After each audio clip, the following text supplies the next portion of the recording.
Today, we are tapping into our activating our zone of genius for another panel discussion, aka discussion about business. And today we're talking about leadership. To help me craft this conversation, I'm so excited to have one of my friends and leadership expert, Chris Hampton. And he is with the Champ I Am organization, and he taps into that leadership discussion on a daily basis.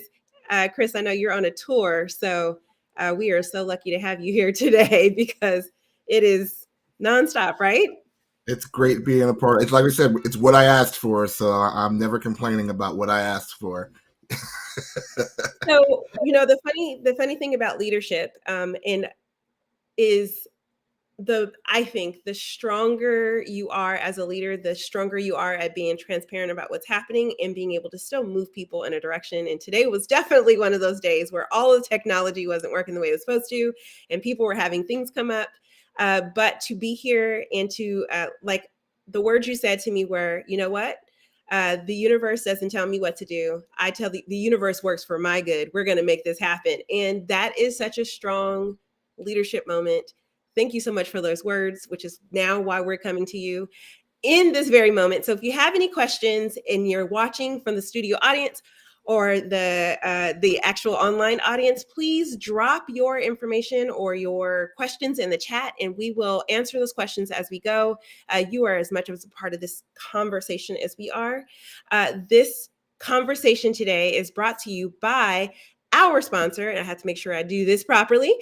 So the masterclass sessions based out of the UK, where you can learn, inspire, develop, influence, value, and profit from amazing learning from different people. And I think that's definitely what we're going to do here today. So with that, shall we dive into leadership and how we can activate our zone of genius through leadership? Sound good? Let's make it happen. Let's make it happen.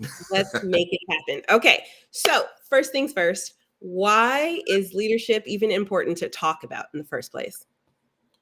Well, it depends on how you look at leadership. I look at leadership as a skill. It's something that we all have. It's an art form.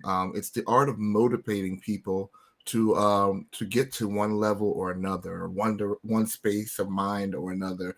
And if it's an art form, which is a skill, it can be learned. And if it's learned, it can be mastered. So it's not something that you can just, by the way, just jump into the position and be an automatic leader. It's something that you're going to have to work at. And to work at it, you have to be intentional. So and it's one of the most important skills, because if we all lead in some form or fashion, the question is, what type of leader am I? How am I leading the people that I'm in, that choose to connect to me and work with me? Yeah, I hear the question all the time on a lot of these panels about leadership is a leader born or made, right? And that question coming up is just one of those things that I think kind of doesn't matter, right? Like it's not that Mhm. important whether they're born or made. It's whether or not you can do it or you can't. Well, no, it really is. And I think the answer is yes, and yes. Leaders are born because we have to be born to be here, and leadership is made because it's a skill that has to be developed. So when right. you're looking, yeah, I lost your picture, so I thought it was just I lost us. Okay, all right. So when you're looking at that, you're saying that, hey, when leadership is, if we're all born here, unless we're cloned. Last time I knew I wasn't cloned. We all have I, belly I Yeah, I have a belly button. I have a belly button. Yeah, but I was born. So yeah, leaders are born. Yes, we all are born here, and leaders are made because we develop that skill along the way. So yes absolutely. and yes. Yes and yes. Why can't it I be both? That's my answer for everything now. Why can't it be both? Why can't it be both? Yeah, I agree with you in that they are born and they are made.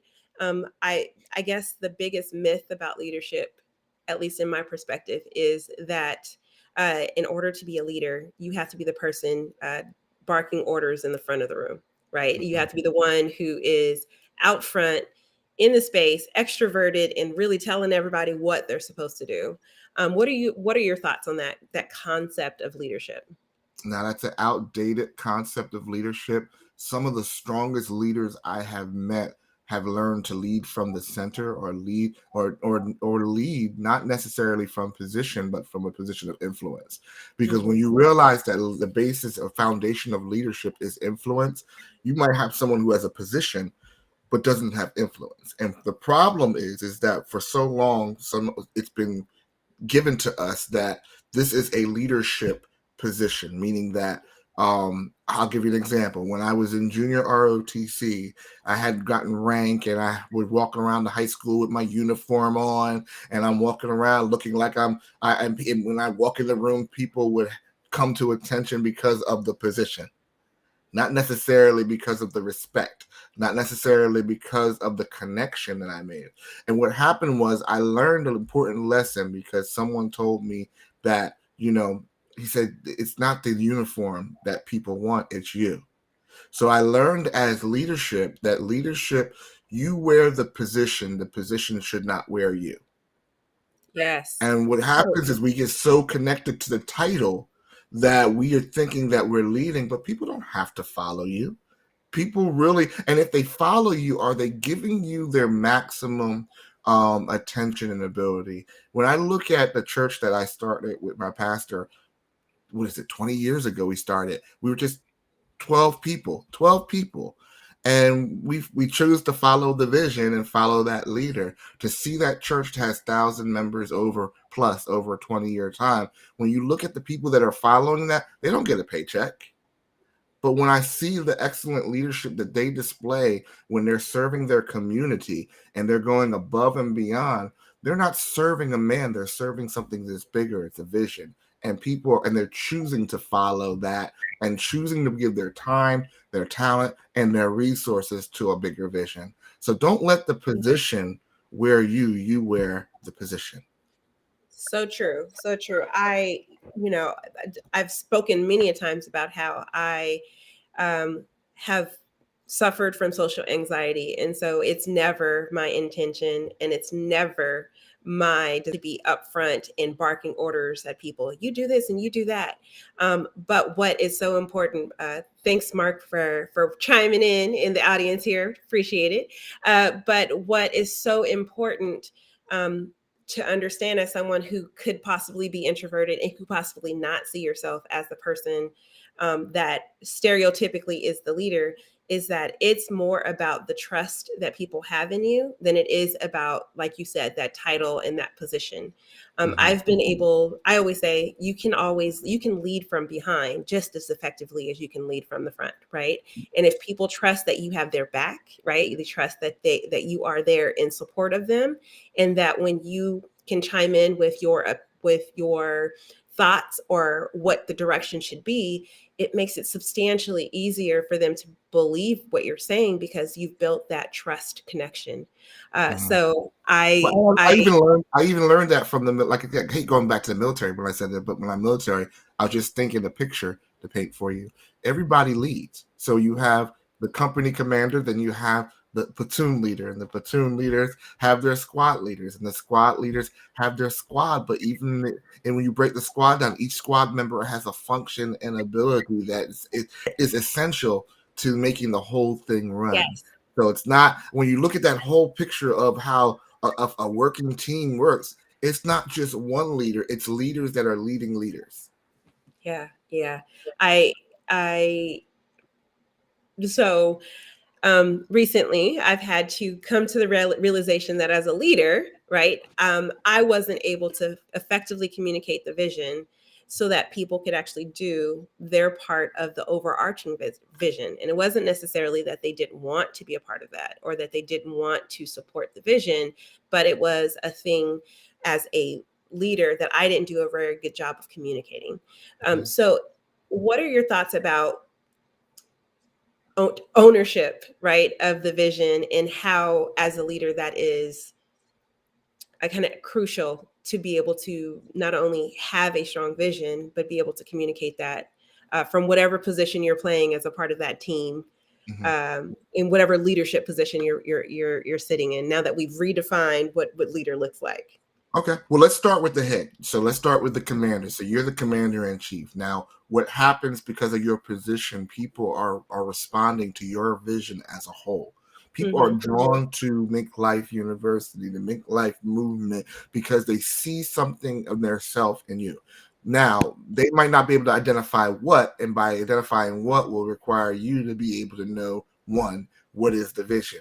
And you'll be surprised where I'll talk to leaders that are so visionary. The problem is they're visionary leaders, and the issue with the visionary leader is they see in widescreen. And we talked about that before, how we look in the room when we walk. We're the type of people that when we walk into the Yep. room, we're looking at how everything functions. We see things on multiple levels, but you can't display the vision to the people like that. Hmm. Because when you start displaying the picture, we're able to walk in the room, and because we're a visionary type leader, when we look at that, we see the widescreen view. We have to see the functionality because it doesn't make sense to us. But Yeah. if you lay that on the people, it becomes overload Yep. because they're not meant to walk in that vision. So one of the issues that visionary leaders have to do is to be able to write the vision down, make it plain, and the reason why you're making it plain is that when the people will see it, they will see themselves in it and be able to put their hands to it and run with it. So Hmm. my question to you is, if people are always confused, and I sat with a client last week that does medical advocacy, and I said, if people don't know what you do, they're not going to be able to run with you. So you have to make it easy, make it plain. Stop thinking academically at the top level, because you're going to need people that are going to be able to see the vision and be able to see themselves with it. And it has to be so simple that they're like, oh, the Oh, light bulb comes on and yep. I see where I fit into the picture. Because when Yeah. you get so big, they don't see where you fit in the picture. Don't show me the Empire State Building and tell me to build it. And I need you to build the Empire State Building again, and you're going to give it me one brick. I don't see the picture. I don't understand the blueprint. But the master architect, which you end up becoming, knows how to read the blueprint and give the instruction to the team so that we're going to start with the foundation, and this is what the foundation. Don't worry about the top. Yep. Worry about the foundation and the level that we're in. Yeah, I love that. As like I said, I am fully transparent as a leader, and I always put myself on the chopping block because sometimes, well, my thought is always that you don't really learn from success. You learn from the failures, right? Like you get to celebrate the successes, but the failures are really where or the perceived failures, I should say, is really where the growth happens. And so there is a lot of growth to be had by listening to other people's, uh, perceived failures. There's a lot of growth to be had on your own behalf, and most of my life I've been able to avoid a lot of a lot of pitfalls because I listened to other people's perceived failures, and I was like, note to self, don't do that. So I just wanted to be able to have that kind of share with you in the honesty and transparency with everyone, Well, that's because important. Don't jump off of that. Don't go. Don't transition yet. Let's no, let's I'm stay not. right And the there. reason why I say that is because one of the key things that we focus on at Mink Life Motivation Principles is when it as pertains to leadership. Yeah, the vision is super important, and how you connect your team to that vision through communication is super important. Your team, your customers, whoever is involved or whoever needs this. But the last piece is integrity. And having the integrity part is super important. So that was one of the reasons why I shared that in particular, because um, I know you're going to have some thoughts on that. And I wanted to make sure that we understand that integrity is a huge part of being a leader, and transparency is one of those. So go ahead. I know you had a lot to say about that. Oh man, that's you gave because I want to talk about also the integrity, the failure aspect of it too. But let's talk about the character. One of the things I'm teaching in the class that I'm doing for the leadership symposium tomorrow is talking about what makes an authentic leader. And what makes the authentic leader at its core is being able to let people see the real you and the authentic version of you. They need to know who they're following. Mhm. At the core of your leadership is your character. And your character is what are your values, your morals, your spiritual foundations, your family. And what happens is life has a habit of trying to wear those things down. Pressure from your business environment is trying to make you to forsake all those things for the money. But when you understand your core character of who you are, and then you place your worth in that, that worth, when I said the first step of being a real leader is talking about recognizing your worth. Your worth is based in your character, not Mhm. in the things that you acquire along the way, because in the end your character is who you are when nobody's looking. No one's looking. Nobody's looking. It's the dirty you. So you have to be able. And I was sharing this with young men that were at risk, young youth that were at risk, and I was like, what they don't tell you about leadership is that you need to be aware of the good, the bad, and what you need to work on.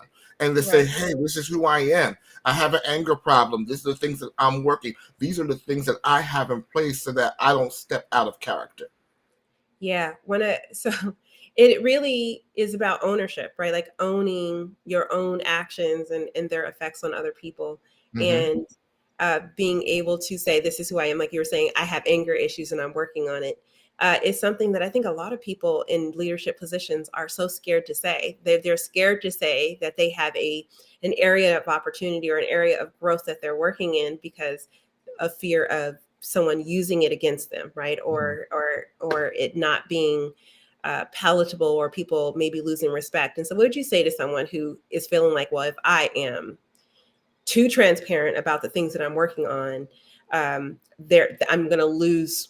I'm going to get the respect is going to be lost. Well, I would say with transparency is that you have to be careful with your transparency. Make sure that you are in a safe place to use your transparency.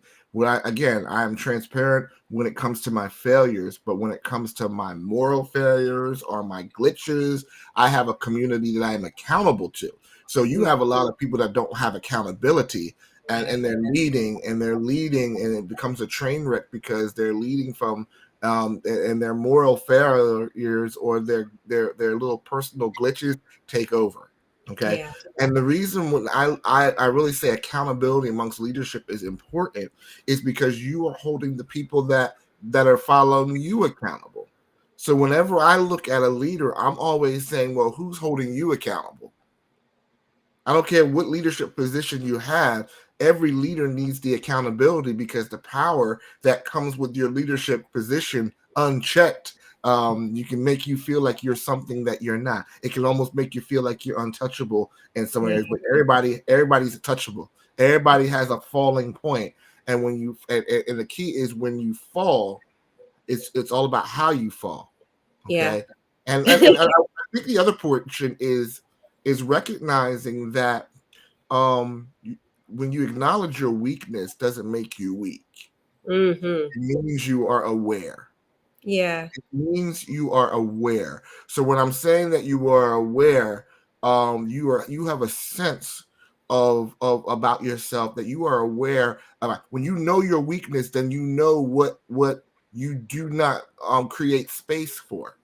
Hmm. If I can't listen, if I have a point where women was my issue, I'm not going to put myself where I'm in a position where I'm a woman by myself and I got issues, and that's my moral weakness. And the world will look at that, or the business environment or the society will look at that and says, well, why does he have to have somebody in a meeting with him all the time? Well, I can't. It's like they're looking at it as it's devaluing them, but he's protecting himself. So when you know your weaknesses, um you learn what not to do and what not to put yourself in to, and what spaces. If you know that you have an anger issue, you know that you're not going to put yourself in a situation with a contentious person.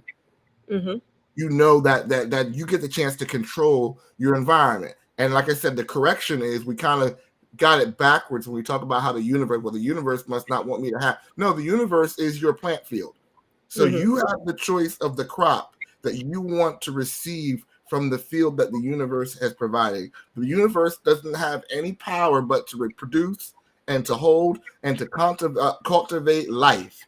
So Yeah, whatever life that you're putting into it is what it's going to come back to you. So you want to use the universe as an excuse for you to have an anger issue, or it must not want me to change because they always put me around angry people. No, you're putting yourself in the position, in the field of life. You're putting yourself in that position so that all that will reproduce is anger back at you, or anger situation. absolutely. So here we Absolutely. are. Yeah. The number one tenet of personal, oh, so we always talk about the 6 basic rights of personal growth. And the first one is taking ownership, right? And I think that is undervalued in some ways, or under discussed what ownership means. It doesn't Mhm. mean taking ownership of only the things that are bad about you, but also taking ownership of some of the things that are really amazing about you as well. Because when you can take the ownership of like, okay, I know I am a horrible speller, right? Like, well, I don't call myself a horrible speller. If we're going to be honest, I call myself creative, right? I don't really go along with the rules that the English language has laid out for us. I kind of create some spellings, and they're a bit, too creative sometimes for people to actually be able to read them. But nevertheless, I'm a creative speller. But I know, because I'm a creative speller, that I want to make sure that even um, when I do something, that I can't be mad when someone's like, "Oh, you spelled that wrong. Oh, like you Mhm. got typo there. Oh, you got," like, I can't be mad at that, because I know that that is something that I have always struggled with. That is the weakness of my own. And so, as a leader for myself, what I've done is I've kind of got excited about like people telling me that something's not right. And that's Mm. like a weird thing to say, right? It's like Could you get you imagine? excited. Do you know who E. E. Cummings is? Sounds familiar.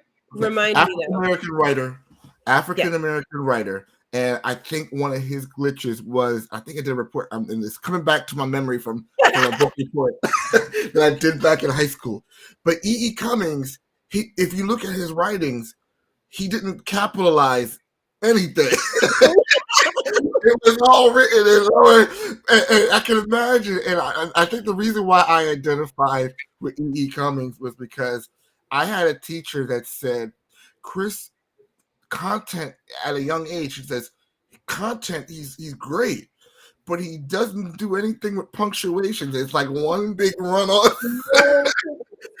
And when I said, well, E. E. Cummings, I learned those different things. So there's a space where you create those so-called dysfunctions, and what happens is your weaknesses and your strength, they are both there to serve you. Yes. And you guys say, how does that serve you? It's anger is not a problem. Anger is not bad. No. It's the lack of control. Right. It's I don't want do to say Bible, but the Bible talks about being angry. He says, be angry, but sin not. So let's say it in the everyday language. I can be angry, but I can't let anger take control of me. right. So Right. there's a space there, and I'm not angry, guys. I'm just using angry as an example. But I'm just he's used that word. I don't know, because somebody needs to hear the word angry today. That's the key word. But I'm just saying that when you look at it, it's about, I understand that that's there, and my weakness can be actual strength Hmm. when it's used in its proper place. But you have to become aware as a leader of all Yes. those things. And actually take ownership of like what the effects of your weaknesses has caused in the past, right? The lack of trust that there may be in that space because you've had that pattern. And like I said, when we talk about leadership, it's really about that building trust.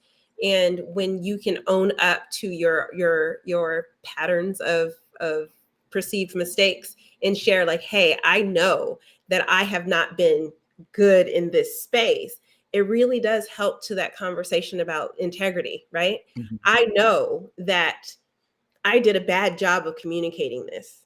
It allows everyone in the room to trust that I'm not going to put the blame on anybody in that room for them not being able to follow through with the broken the broken, directions that I gave them. Mhm. And then they trust me to be able to say, hey, well, let's figure out how to fix this, or let's keep going, or I'll keep working with you, because at least that it was not great on your side. And I don't know about you, but I've had those bosses who took no ownership of any of the things that they were doing wrong, and it was everybody else's fault of Right. why everything was going wrong.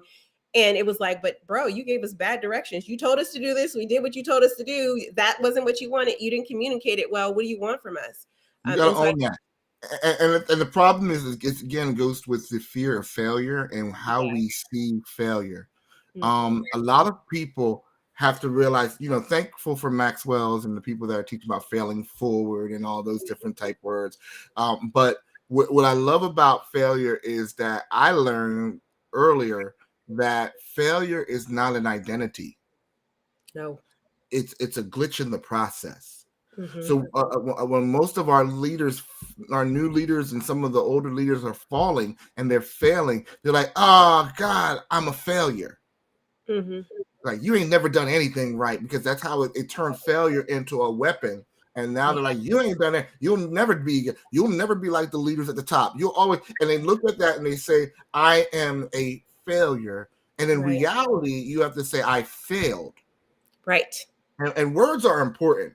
Words are very important, because when you look at it, it says, I am a failure. You've made an identity. But when you said, I have failed, you said there's somewhere along the line that I messed up in the process. And if I can find out where I failed at, I'll succeed. I Thomas think Edison failed how many times? 10,000 times. I right. don't have I'm like, you must have really wanted that invention to work, to go 10,000 times and fail. I said, there's the wire must not be long enough. The bottom of that base must not be right enough. I got to make it fit and make sure that I have the right circuit going on there. He failed along the line, but as he failed, he learned what not to do again. The problem Yes. with us is when we forget that it's a process, and we forget that there's a problem in the process, we don't even take the time to go back to learn what we did wrong so that we can make it right. Right. I flashed this on the screen before, but I want to reflash it. Brittany Lee said, fails are stepping stones to greatness. And that kind of just like really harkens to exactly what you just said right now, which is, those failures actually become the stepping stones if you take it not as a loss, but as a learn, right? Like I Mhm. learned from that experience. I didn't lose anything in that process. And what's funny is I fail loudly and publicly and flamboyantly, because I was given permission and confidence early on from one of my from my godmother. She was a mentor to me, and a high school counselor at my high school. And one of the things that she said is like, honey, you fail often, which is fine. But the brilliance of who you are is that you fail. Like you fall, and just like a cat, you land on your feet, but you don't just land on your feet, you land in stilettos.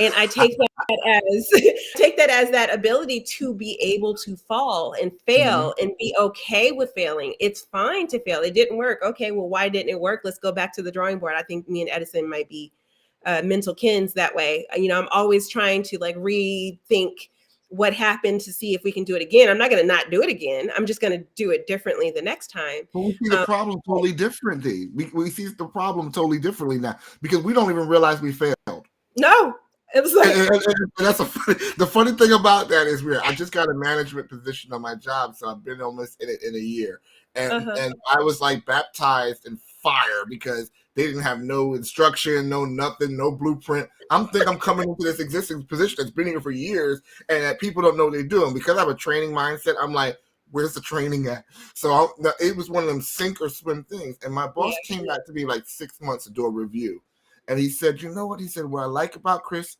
is that Chris is a quick fail. And I was almost offended, like quick You're fail. like, I bro. had to and he was giving me I said, realized that was a compliment, Yeah. because he said, although Chris may not get it right, he said he's a quick fail. He'll get it up, he'll fall, he'll get back up and try something different. He'll fall, get back, and try something different. So I'd rather be a quick fail than a quitter failure. Yeah. Yeah. So this whole conversation is really about kind of activating your zone of genius. And just, a random question that I have for you. So, what would you say is your zone of genius? Yeah. My zone of teacher, I call myself. I think my zone of genius is a motivational teacher. And that's my zone. I'm able to take topics and make them practical. And teaching is my gift, so it comes naturally to me. So I'm able to create the pictures so that people can see something that they really didn't see before. Example, I'm learning now what it means to be a global teacher, and as a global teacher, you realize that through American eyes we view life, but the world Mhm. is not American. Nope. So a lot of the topics that I'm trying to learn and that I've done, my concern in the back of my mind when I'm bringing this in is how does this translate? And I'm Right. looking at how does it break down, and it's almost natural to me to break it down and finding it that way. And then when I was on a call in India yesterday, and just hearing them talk about the art of flexibility, knowing that they can be very rigid in some of their cultural thinkings, but by that end of that conversation, I had them bending and stretching without breaking, and they understood that they could bend and they can have a little bit of wiggle room, that and it was able to use those lessons to be able to give life lessons that were global. So I think that's there. That's my zone of genius. Nice. Oh, Brittany said, "Can you speak to fear of success and how it can be broken through?" Oh, I Great love that question. one. Great Are you on my question. website? Are you on my website? You have to look at the website, the three fears that you go on to champion.org, and that's a free lesson that I give on there. But it talks about the three fears that we face that keep us in our comfort zone. And the three fears were the fear of rejection, the fear of failure, and the fear of success. And Mm, I didn't realize what the fear of success was because I don't think I ever ran into the realm of success as I am hitting now. And the reason why sometimes I didn't start things was because, good God, what if the vision actually comes out and actually is real? What is it? What does the global Chris champ I am look like? And am I able to handle it? Am I able to handle the structure? Am I able to do the business at a business level? I wish that being a motivational speaker was all about just getting on stage and speaking. But no, there's a whole business that needs, and the IRS is going to be looking for me if I don't do certain things. And I'm like, what if I don't have those things? I don't know anything. I'm not an accountant. I'm not any of those things, right? Frustration, right? And therefore, you slow yourself down and you chose not to pursue it over the what if I am. And the question is, what if you are? Because you're asking yourself, what if can I handle it? What if you are? And then here's how you get over all of those three fears.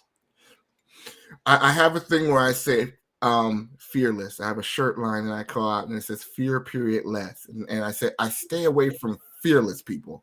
I'm not talking about being Rambo, Commando, whoever the next action star, Idris Elbis, whoever those action stars are, that they're fearless. They walk into the battlefield, they don't care. And you notice that they barely get out and everybody around them is dead. I'm not talking about those type of fearless. What I'm talking about is fear, pause, less. And here's this: the more I learn, I fear less. mm, So if you are in a position right now where you are at a fear of success, what will address that fear of success is understanding and learning more. The more you learn about what success is in your industry, what a successful manager is, what a successful wife is, what a successful husband is, father, what it is that you put your hands to, what a successful entrepreneur is, the more you learn, you fear less. yes. I love that. I love that.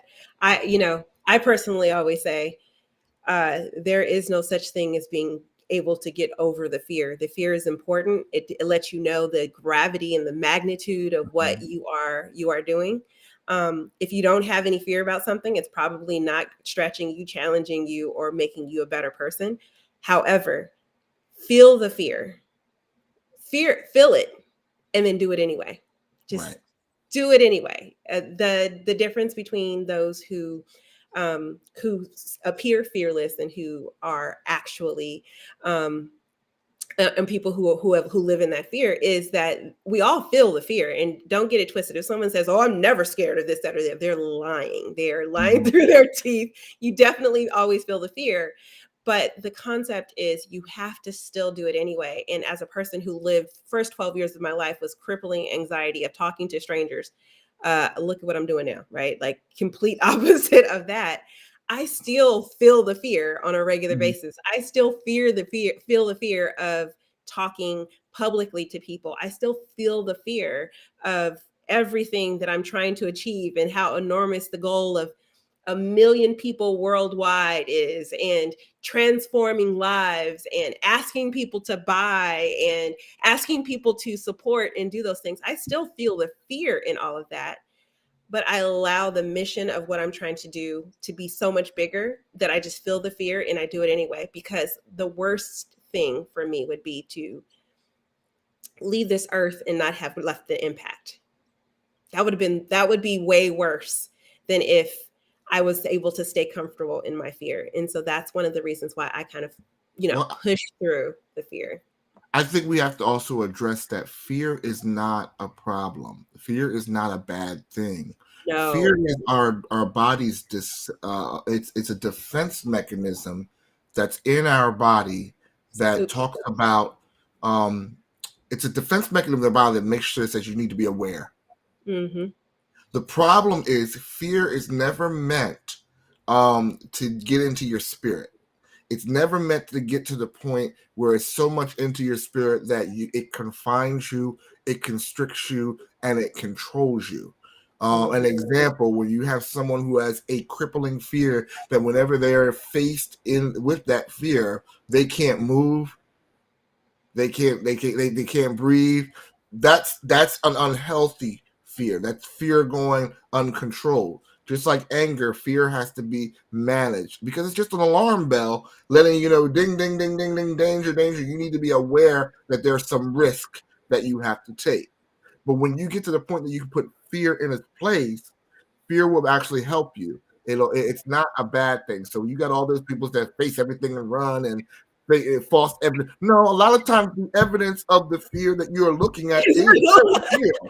It is very real. It is very real. Okay, so I'm not saying ignore that those things are there. If there is a poisonous, venomous snake sitting in your living room, you should be afraid, right? But you Yeah. should not be afraid that that snake can have enough time that it can wrap itself around you and suffocate you and kill you Yeah. with the bite because you need to have enough strength to get yourself out the remove or remove the impediment. So Yeah. it's not the end all to be all, but you have to put these things so that you are the master of these different alarm systems that are in our bodies that are there to protect us and like you go back to anger. Anger is not bad. Anger is a defense mechanism that says, no, you're not going to treat me this way. Hmm. Now, when anger gets out of control, we're like, boom, boom, boom, boom, boom, boom, boom, and everybody's down and nobody's surviving. That's a problem. Same thing with fear. So we were taking all the emotional ringers that we put negative stigmas to, and we realized that they're not. There are very things that if we don't keep in check, they will crush us as a leader. Well, what I realized though is everything through having that kind of social anxiety and really kind of being crippled by it. Like I was nonverbal for so many years, and what I realized is that everything I wanted was on the other side of fear. But I like how you said, "Well, yeah, it's there's still a caution there on purpose." So I'm going to amend my sentence now. When I say it, I'm going to add, "It's like, yeah, feel the fear, and do it anyway, but do it in care, do it in a particular way to make sure that everyone in the spaces involved um, is really being cared for in that space." And here's why I say that: because I had all of those years of being in social anxiety and being fearful of talking to people, it gave me a superpower that a lot of people don't have, which is the ability to hear very clearly what someone is saying to me and responding directly to them based on what they were saying to me, as opposed to not listening to what they're saying and I'm just going to say what the first thing that comes to my mind, it gave me a superpower in that way. So when I talk to people, I'm able to diffuse a lot of situations. As a leader, that's a great asset, right? To be able to hear someone very clearly of what they're saying and to not have any emotional attachment to what they're saying, but more so to be able to come back with care and attention with that person.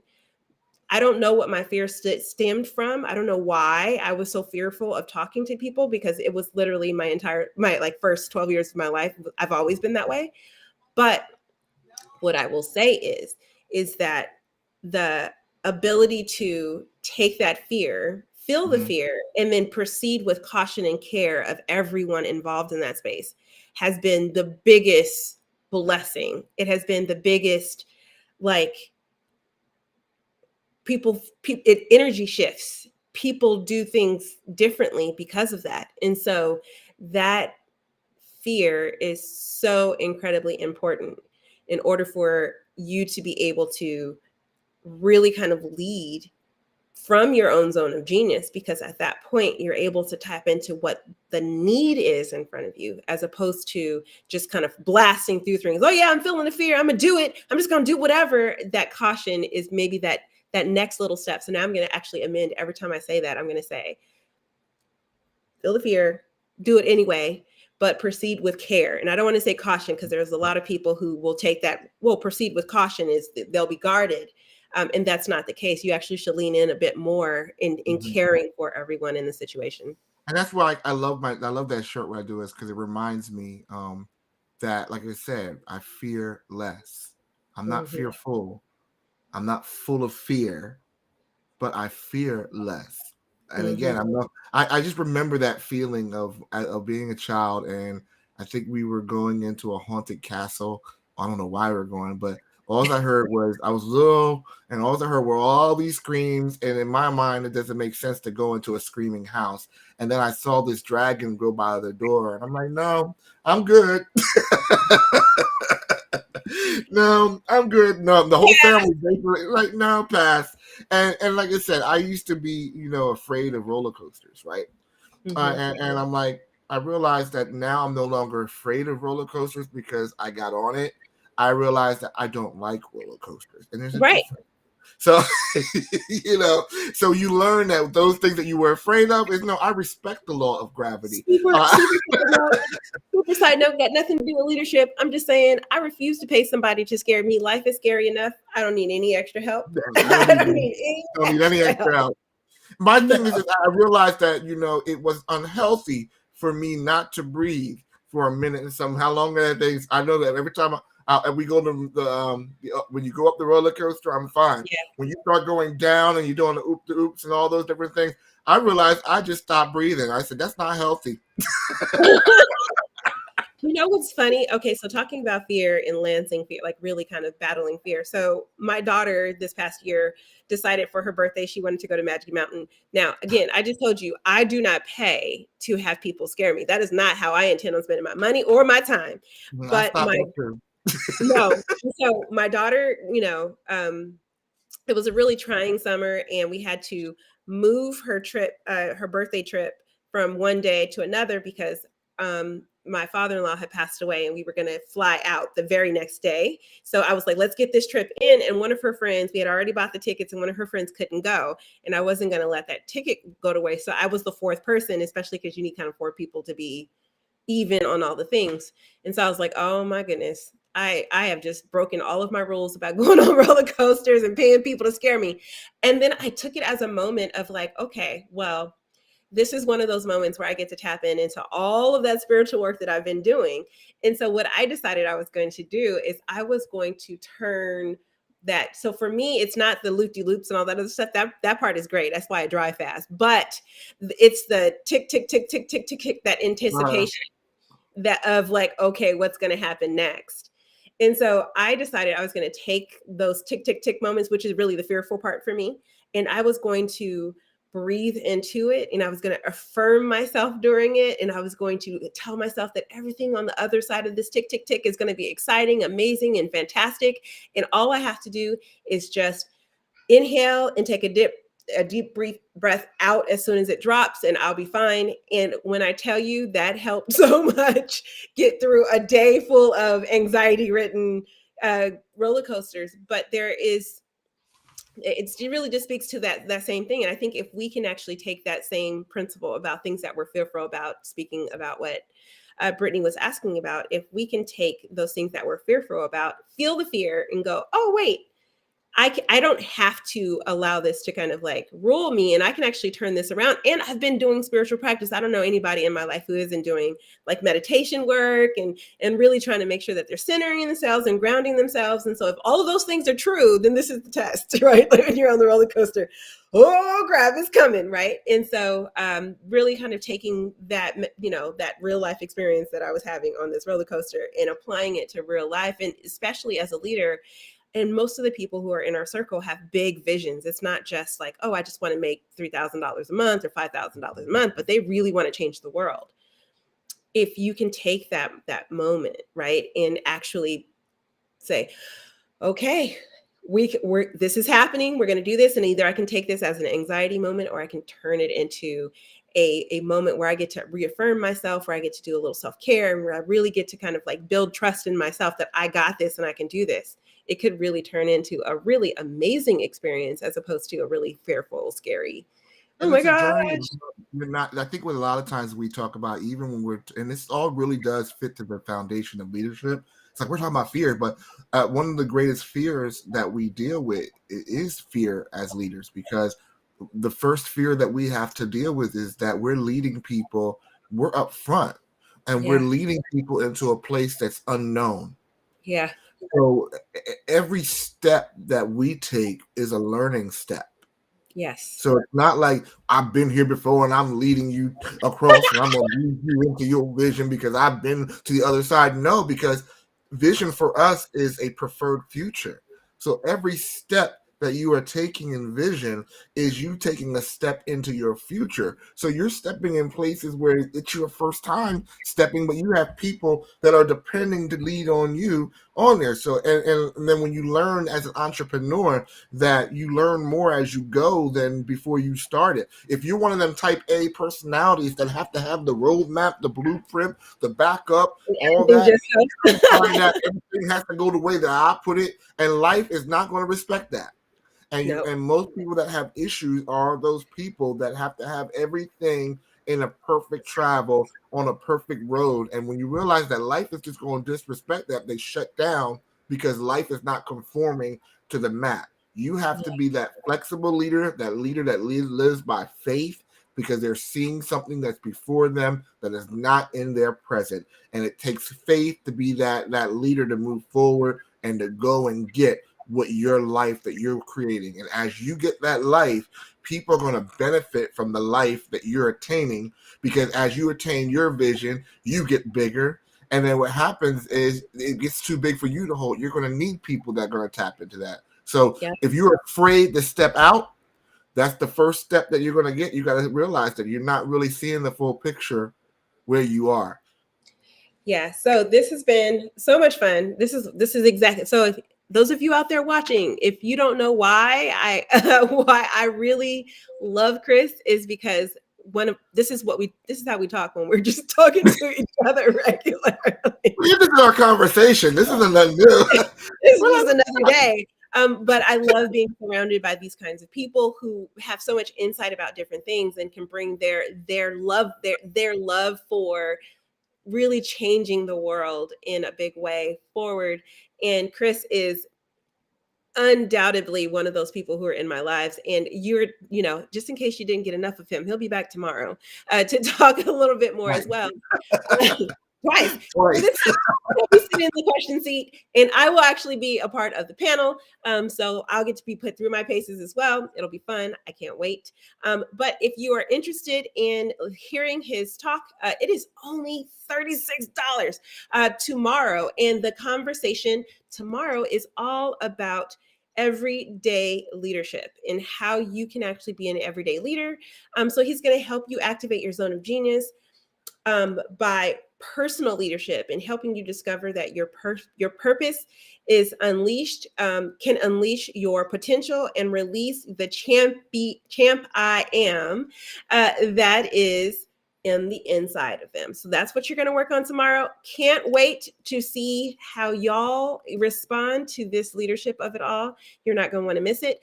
Also, tomorrow in our community around Mink Life University, we are also doing a leadership action planning session, and that is at 7 a.m., 7 p.m. Chris's event is going to be at, I got too many dates in my head. Where'd it go?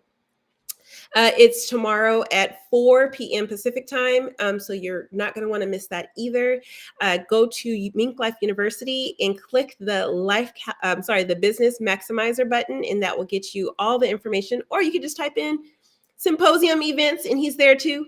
Either way, you want to tap into this conversation. Tomorrow, we will be here talking about executive voice, continuing on this building of our trust and how we can build the trust in our brand. This has been so fun and so amazing, Chris. Thank you so much for pushing me to remember the universal principles that the universe conspires for my good. And I am the tender to the garden, and I am responsible for making sure that the universe knows what I want and what I need. I needed you today, and I appreciate you so much. With that, we are getting ready to sign off. And I just want to remind you that this particular roundtable has been sponsored by a masterclass sessions based out of the UK, where you can learn, inspire, develop, influence, value, and support one another. Great community. If you are a member of the Mink Life Motivation community, you actually get golden tickets to some of those masterclasses. Please inquire in our Mingle community if you have any questions about that, and we will see you all very soon. Thank you so much for joining us today for this lovely conversation. And remember that it's better to lead by your actions, not your words, and that you have the power to activate your zone of genius through leadership. We'll talk to you soon. Bye.